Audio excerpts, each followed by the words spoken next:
کیونکہ کوئی بھی رحم دل انسان ہوگا وہ اس ویڈیو کو دیکھ ہی نہیں سکتا۔ ایک بندہ ملبے کے نیچے دبا ہوا ہے اور دوسرا بندہ ملبہ ہٹا رہا ہے۔ وہ کہہ رہا ہے نہیں بھائی ملبہ مت ہٹاؤ، مجھے مر جانے دو، مجھے مر جانے دو۔ وہ پوچھتا ہے کہ بھائی کیوں، آپ پریشان، زیادہ چوٹ لگی آپ کو؟ وہ بندہ ملبہ ہٹا رہا تھا اور سوچ رہا تھا کہ شاید ان کو زیادہ چوٹ لگی ہے، یہ اس وجہ سے بول رہے ہیں۔ مگر اس نے جو ملبہ ہٹایا نا تو وہ بھائی کہنے لگے کہ نہیں نہیں رہنے دو، مجھے مر جانے دو۔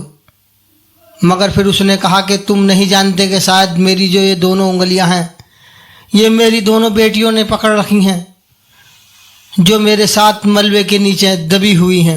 سوچو اس کی دونوں بیٹی ملبے میں دبی ہوئی ہیں اور انہوں نے اپنے والد کی دونوں انگلیاں پکڑ رکھی ہیں۔ یہ کتنی بڑی بات ہے۔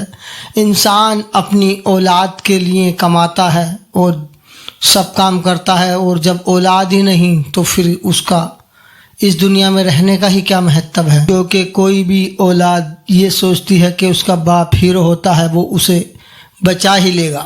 ایسا منظر میں نے آپ کو یہ بتایا ہے، ایسے منظر روز فلسطین میں نہ جانے کتنے بچوں نے اپنے ماں باپوں کو چھوڑا ہے، اپنے بھائی بہن باپ ماں کو چھوڑا ہے۔ ایسے لاکھوں گھر تباہ اور برباد ہوئے ہیں جنہیں کتنے بچے ایسے انگلی پکڑ کر چلے گئے اپنے ماں باپوں کے ساتھ اس دنیا سے۔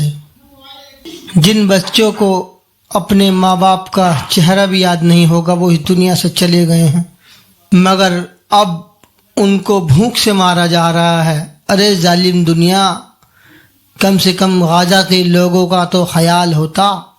اگر ہمارا بچہ نا ایک دن بھی بھوکا رہتا ہے تو ہم بے چین ہو جاتے ہیں، تڑپ جاتے ہیں، اور ان کے بچے انہی کے سامنے جان سے ہاتھ دھو رہے ہیں، کیا گزرتی ہوگی؟ رحم نہیں آتا اس ظالم دنیا کو۔ ارے امر جانا ہے نا ایک دن، اور ہر دھرم میں یہ تو لکھا ہوا ہے آپ اچھے اور برے کرم کرو گے تو اس کا پاپ تو ہونا ہے ایک نہ ایک دن۔